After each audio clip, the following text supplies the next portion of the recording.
the reason the bus is here. I thought it was a van, but turns out it's a bus. Who cares? We're talking Resident Evil 7. Which was another quarantine activity that we both took part in when we did our retrospective video, and also played all of the numbered entries except for 0 because we didn't care. And I still don't care. Still don't care about Resident Evil 0. So, Resident Evil 7 is your favorite Resident Evil game. Yes. And it was the first one that you ever played? Yes, that's typically how it goes. That's typically how it goes. Do you remember, how did you find that game? I was hanging out with Josh. Shout out to Josh. Shout out. And because he was interested in getting it. And I remember because we were at his dad's house when he still lived over there. And so I drove him to the GameStop.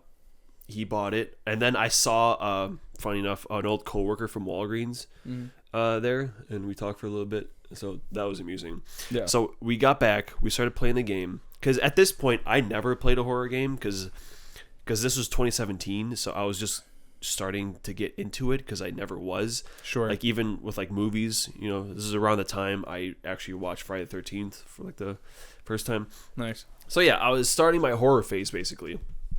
And we started playing it and I was like, dude, this is really good. So after like 40 minutes or so, we went back to that GameStop and then I bought it. And then, I played it. And, the van, it's, if for those of you who played it, the movie crew, like when the game starts. Yeah. There's like a documentary crew and they have a van. So I was like, that's thematically appropriate.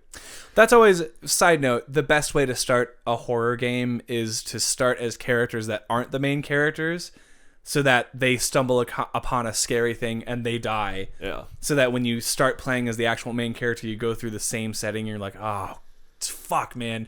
Something bad's going to happen here because I already know something bad happened here. People died here. Dude, straight up, when the molded, I remember, because you go into that one room, and there's like the black shit on the wall, and then the first time one of it comes out with the molded, I was like, I left the room. I was like, I can't. I was like shitting my pants. Yeah. And just because once again that was the first horror game I ever played, so I wasn't used to that kind of thing. Yeah.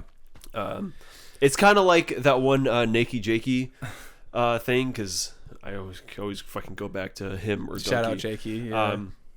But when he was talking about horror games, he was like, it's different than movies, because like when you're watching a movie, you can just watch it happen.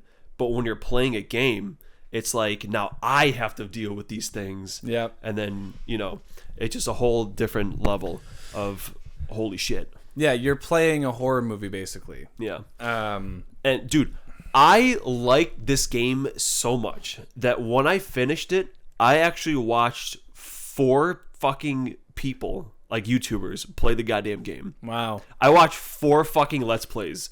And then I watched you play it. Right, which was my first time playing it. And also, I don't think it was my first horror game, but it might have been. It might as well have been. I mean, you played Resident Evil 4, didn't you? Yes. Like way before? And Resident Evil 4 was one of my favorite games for a very, very long time. I think that might have been my first horror game. And I think Resident Evil is a great series to, if you're wanting to get into scary things. Like, forget the fucking Five Nights at Freddy's. Forget all of the indie games that are jump scare city. Get yourself one of the Resident Evil games. I don't know. Maybe that's just me being ageist, because all of the people that are into scary games now are like toddlers, and they watch YouTubers. I'm talking about my little sister, Gabby. If you're watching this or listening to this, no offense, but you got to play real horror games, man. You can't just keep watching videos about Huggy Wuggy, and it's not the same. It's not the same, buddy. I got to get you on some real shit. Also, don't say shit. You're too young. And this game was a big deal because Resident Evil 6 sucked a lot of ass. It sucked real hard, and I think it was like 5 years. Yeah. In between games, and like you could go back and watch like when they first revealed this game. Yeah. Like the audience was like fucking flipping their shit. Well, because first of all, this is the first Resident Evil game, at least the first mainline Resident Evil game that takes place in first person. It's not third person like every other game has been. It's not behind the back. So no one was expecting it to be Resident Evil 7. They didn't show any zombies because there aren't really zombies in this game. It's a different type of enemy. It's the molded. And also, PT came out before this game did. I'm pretty sure. I'm 90% sure PT came out. And if you don't know what PT is, because they removed it from all shops on the internet on the game, but it stood for playable teaser, and it was supposed to be a Silent Hill game. And the teaser was directed by Hideo Kojima, who is known for Metal Gear Solid, and I think Guillermo del Toro also had a hand in the visuals or whatever of this teaser. But it went around the internet like wildfire because in just half an hour of playing this teaser, people had nightmares. It scared the shit out of so many people, and the fact that it was just a demo basically for a game that never came out. I think that really inspired Capcom and the people at Resident Evil to say, "Hey, this is what people are thinking are scary. This is working. Let's just run with that. We're not going to make our protagonists invincible anymore.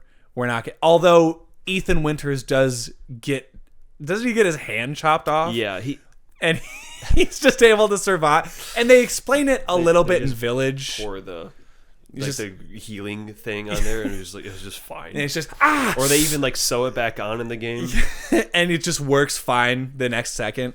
But yeah, so when it came out and everyone started playing it, it was very warmly recepted. Everyone loves Resident Evil 7. Obviously, I am saying everyone a little ironically. If you're not a loser, you like it. Yeah, of course there are the diehard elitist Resident Evil fans who are like, "No, this isn't Resident Evil. This doesn't count. This is not." And it's like, no, Chris Redfield literally shows up at the end of the game. Also, spoilers for whoever fucking cares. Yeah, but that was cool because that was the only like direct connection to anything else. It was and you at get the to very end. Don't you get to play as him for a second too? Is that Village? That's in 8. Yeah, that's Village. Okay. Yeah. Or the DLC when you fight Lucas. Also, dude, the cast, the main family, they're all just so. Jack is easily my favorite like character of like any Resident Evil ever. Yeah. He's just so like funny and goofy. Yeah. Lucas, I really like him because he was very Jigsaw in a way, where it's all like puzzle based and shit, and that was cool. Yeah. Marguerite was just like nasty. Yeah. And you know what my shit is like being in a house and like getting keys and you like unlock, like same thing with Luigi's Mansion. That's why I called it like rated E, a Resident Evil. Yeah, because you're just going around the one building the whole time and you like slowly unlock rooms and stuff. And I love that shit. I love that shit. That's why the house is my favorite part of the game, and like the boat section is kind of whatever. Yeah, but like I don't care because I love the house. I like Jack chasing you. He's funny. You know, how many times have I said Ethan? You know, like I was like quoting his shit. Yeah. And yeah, it's just a very well-paced game, and it's just it gives me the heebie-jeebies, and I kind of want to try the VR version, but I've heard it gives people like motion sickness. Yeah, and VR is kind of intense currently. But, and for anyone who's never touched a Resident Evil game, you can still play this and enjoy it because for the most part it remains. It's exactly what David did. It's for those of you who are familiar with Resident Evil, obviously it has something to do with the Umbrella Corporation because every fucking Resident Evil game happens to do with it has to do something with Umbrella. But this game feels very much isolated in the sense that you only start to connect the pieces towards the end of the game, and you're like, oh, so this is what Umbrella was doing.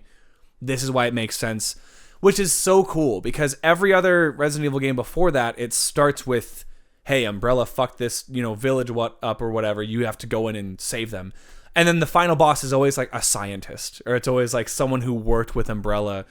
But in this game, the approach that Umbrella is starting to affect places outside the major cities, and they're starting to experiment with different approaches to doing fucked up experiments, and it affecting this. It's so cool how the mystery unravels, and yeah, it makes you feel very isolated. It adds to the horror where you know that no one from Umbrella is going to come save you until the very end, obviously, but the whole game you're like, well, I'm not this military trained guy. I don't start out with a pistol.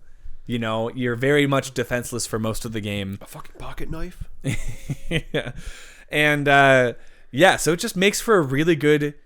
I still think to this day, even after Village, it's probably the scariest Resident Evil game ever. Like, none of the third person games minus the one sequence from 8.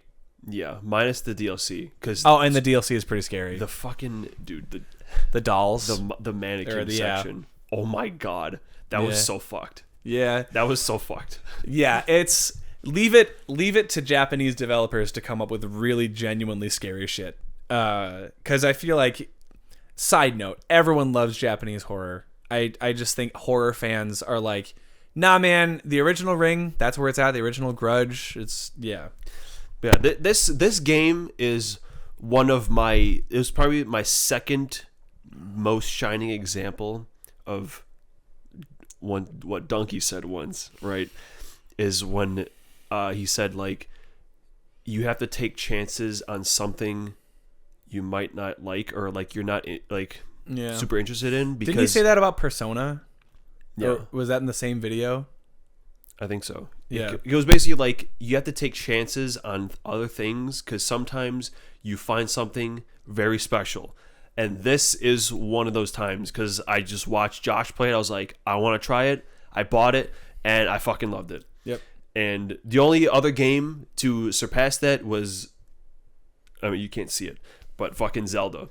Like, that was also like, I'll give it a shot, whatever. Like, it's the first game I ever played. And now it's like my whole personality. Yeah, it really is. So you can't see it, but off screen there are 2 big ass statues of Link and Zelda from Breath of the Wild. Yeah. And my man's is looking for the very last Korok seed in I'm getting it Tears tomorrow. of the Kingdom. Yeah, I got all 800 in Breath of the Wild twice. And then now I'm getting all 1,000 in this game. And why did you have to do it twice in Breath of the Wild? Because it fucked me out of the last one. I got to 799, and they didn't bring this specific puzzle back, but in that version, sometimes there's like these 3 trees, and you have to match the apples, basically. So you have to get all the apples off. And in Breath of the Wild, lightning fucking struck one of the trees, and so I couldn't do it. And then it never fucking grew back. It soft locked you. It never fucking grew back, so I have to restart. Yeah. Because I wasn't going to let that 799 slip. But anyway, moral of the story is, this is why you got to, go outside of your comfort zone and try different things. Because, sometimes, a lot of times you get, like, bullshit, but sometimes you get that really one good thing. Dude, that's what our top 10 lists are all about. Like, how many games and movies and albums are in our favorites that we otherwise would have never. You know what it is? I think it's because we have no little to zero experience in a specific genre of whatever. So in your case, it was horror movies.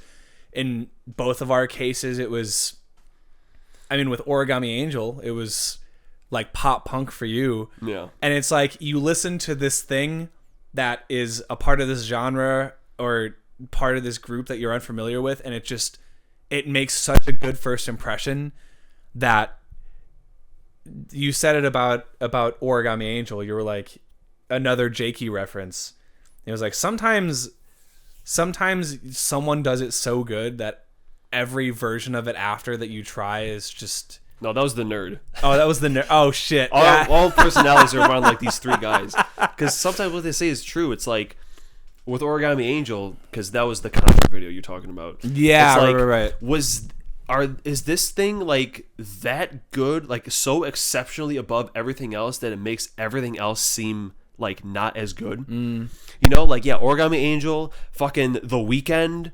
Yeah. You know, only like artists in that genre I even remotely like.